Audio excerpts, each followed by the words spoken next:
want to, Dr. McKenzie has been in the house for some time now, and I would love to invite her. Put out, I'm sure she's having a wonderful time. Dr. Stephanie? Here I am.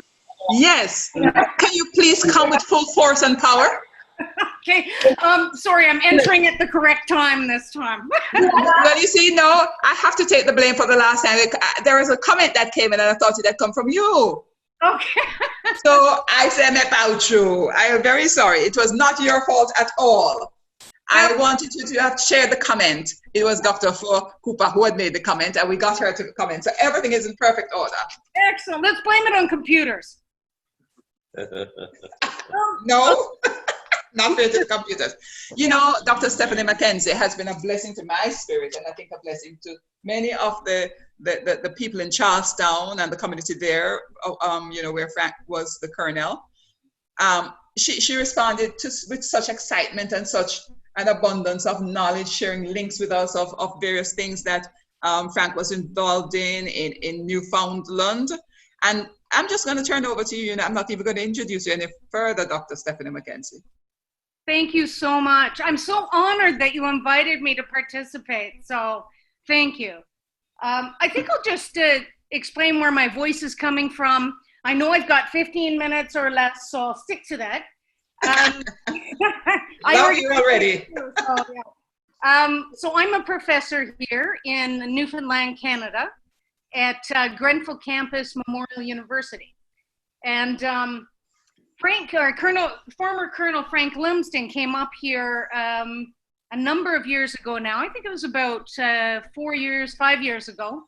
God, it must have been earlier than that, sorry, to 2014, to participate in an Indigenous symposium here. And what I wanted, I know I've been asked to read a poem. I've got a very short one, but in terms of the celebration today, I think I just wanted to speak about mental independence and the freedom of the mind. And in that sense, just share with you some of the research or scholarship that surrounds Colonel Lumsden, or former Colonel Lumsden. I'm going to call him Frank, if you don't mind. He was also a dear friend. And just draw everybody's attention to some resources and where his scholarship can be found, if that's fine. That's beautiful, but I want you to repeat that beautiful sentence you just made, and you're going to share with us about mental independence. Mental independence. There's and what was the second part? Freedom of the mind. Yes. There's a. Hold on a second, Dr. Stephanie. Let the thing sink in now. Marcus, you hear it, God? Mental independence and freedom of the mind. You have mental independence, Marcus? Yes. And your mind free? Yes. But you're not supposed to be sitting beside me at all. Dr. Stephanie, talk to me. You're here. Don't talk to Marcus. Talk to me. I'm on the road. I'm on the journey. Okay. Mental independence and freedom of the mind. I love it. There is a storyteller, a writer, Dr. Afua Cooper will be very familiar with him, who passed away a number of years ago, actually the same day as Marquez. So yeah, the loss of two great storytellers. And anyway, he wrote in a short story, it's hard to not know what you do know, right? So it's hard to not know what you do know. So it's so hard unless you educate yourself in whatever way to understand different perceptions. And so I'm going to have to ask you, and I'm going to share my screen with you, if I can show the audience some stuff on my screen. Sure, please feel free. So I'm going to share my screen. I think you have to post disabled. So it says post disabled. I got this heads up from a librarian here, so you have to share my screen too. And for all participants, you have an option there on your share screen. To share screen, that's right. So could you, I have it written down here somewhere. Could you enable your sharing screen?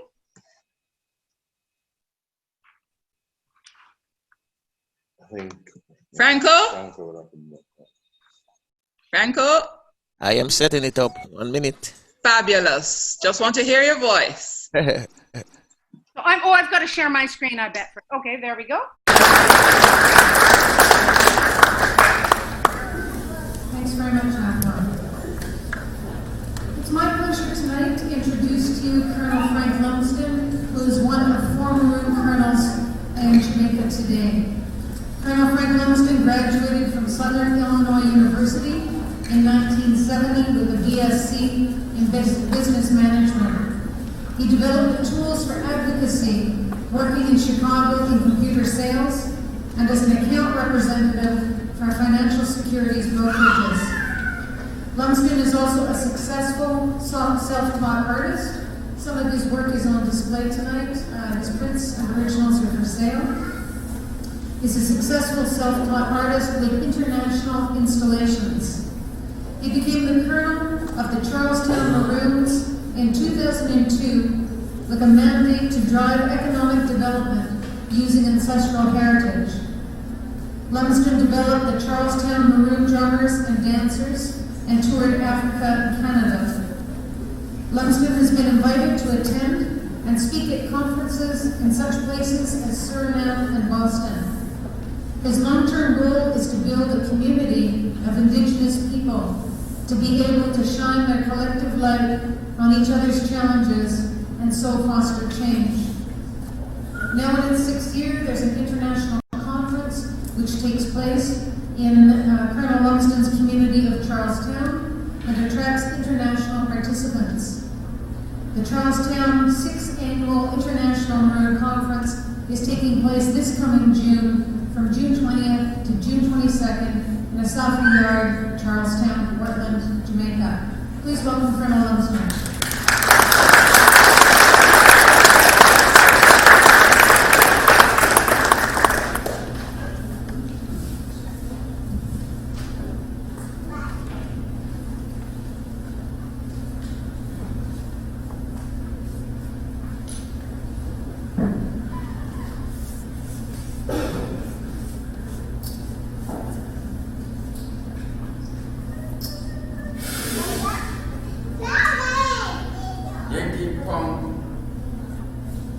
Bless our smiley bread.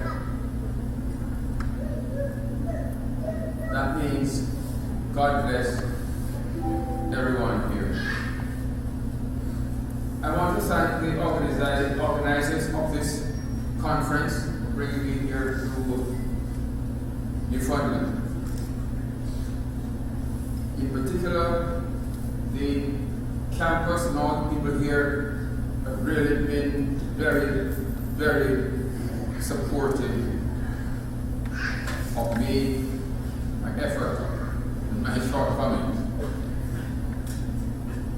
I'm particularly honored to have met Chief Michael Joe and to hear live the Mi'kmaq traditional drumming. It was very moving to experience this.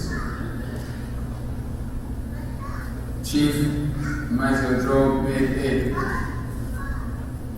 prayer that was so simple, so direct yet so profound, that I intend to incorporate this in my own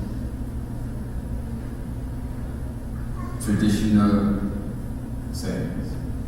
You mentioned the big blower. I will just demonstrate the sound of the day.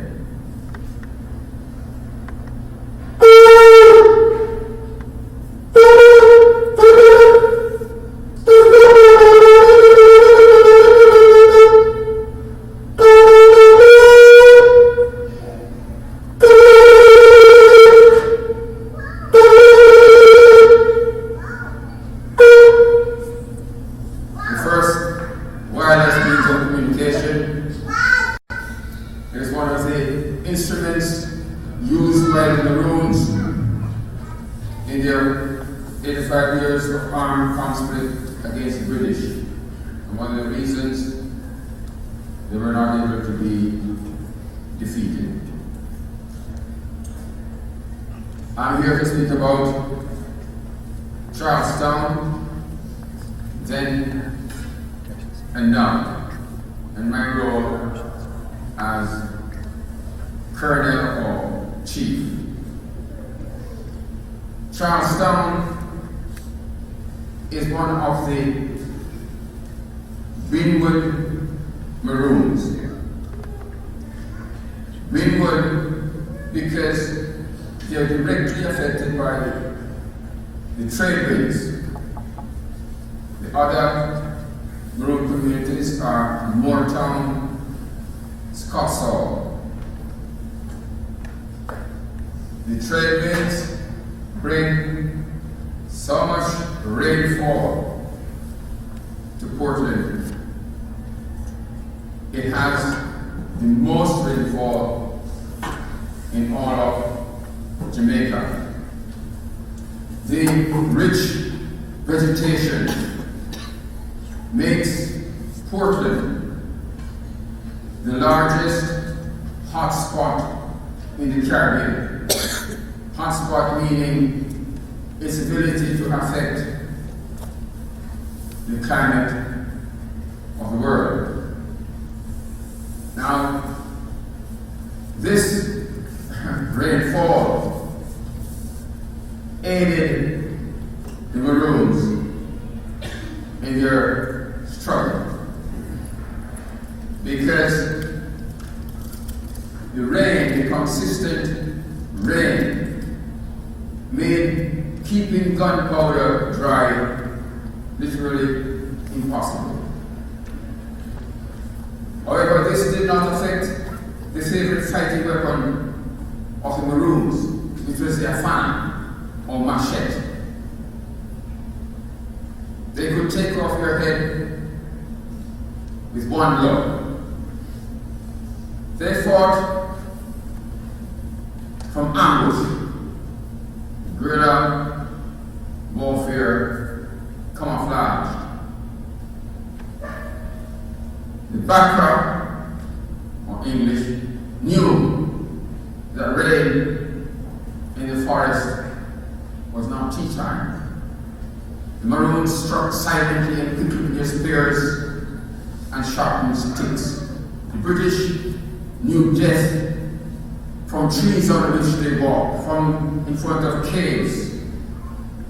The Maroons used the sinkholes and gullies to their suit. The very snakes were their brother, and the night their friend.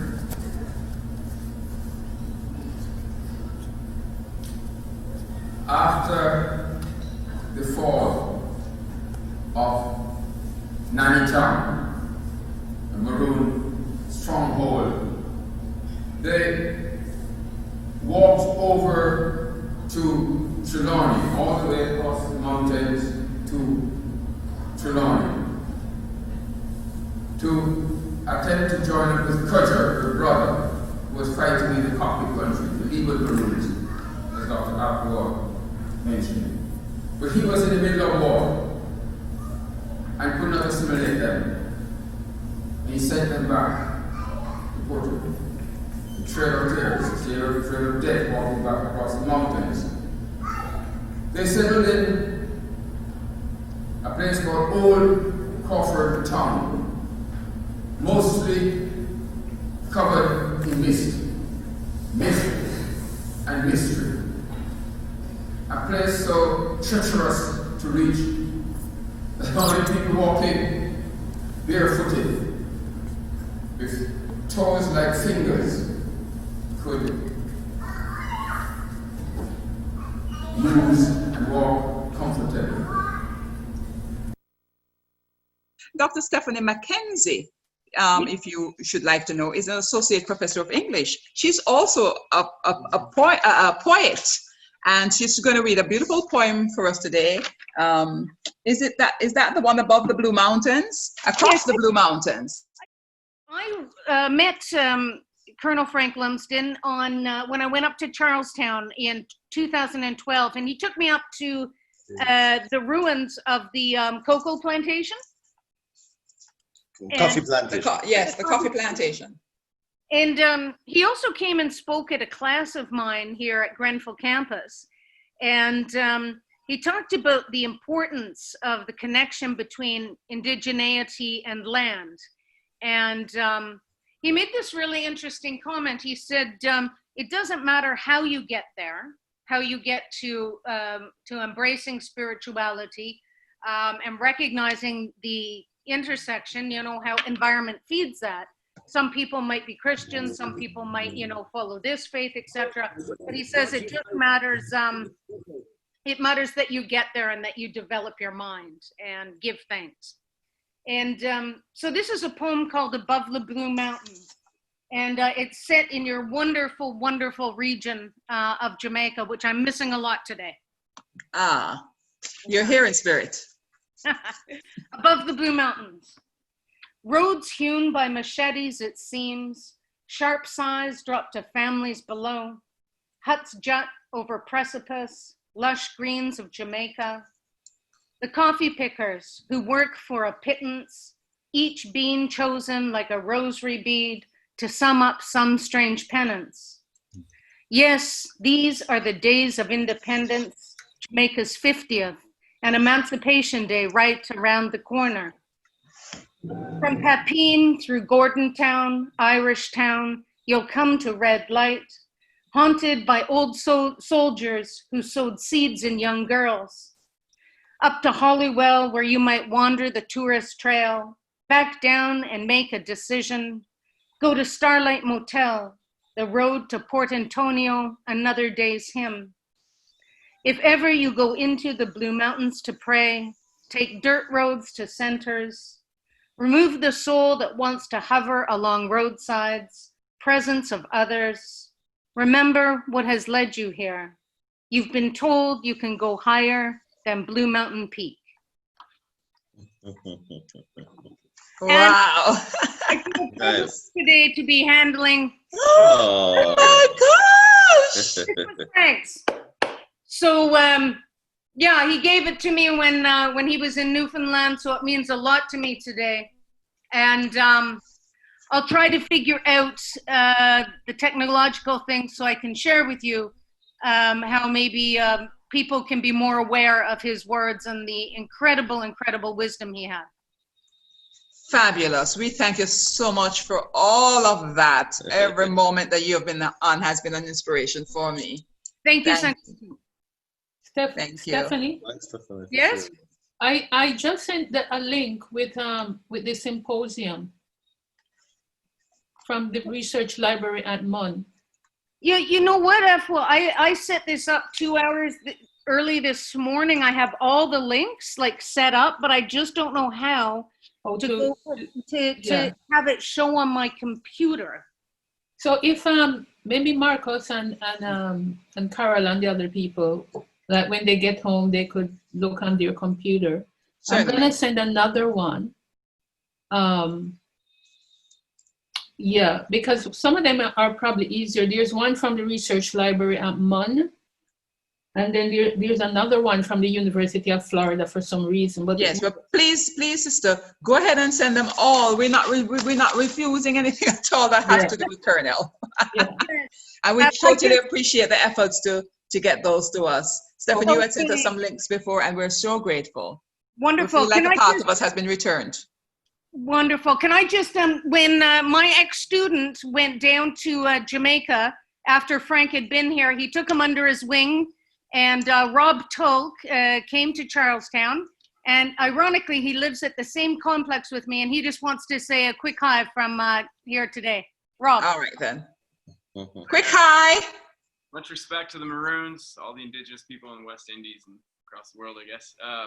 Yeah, I was a good friend of Frank's. I spent the winter of 2014 in attending UWI, and I got to go on a kind of a last minute tour of Scotts Hall and Charlestown with Frank during that time. It was just fantastic and inspiring. I don't want to take up too much of your time, so I just thought I'd say hello. And yeah. We certainly appreciate your joining in and giving those greetings. We are grateful.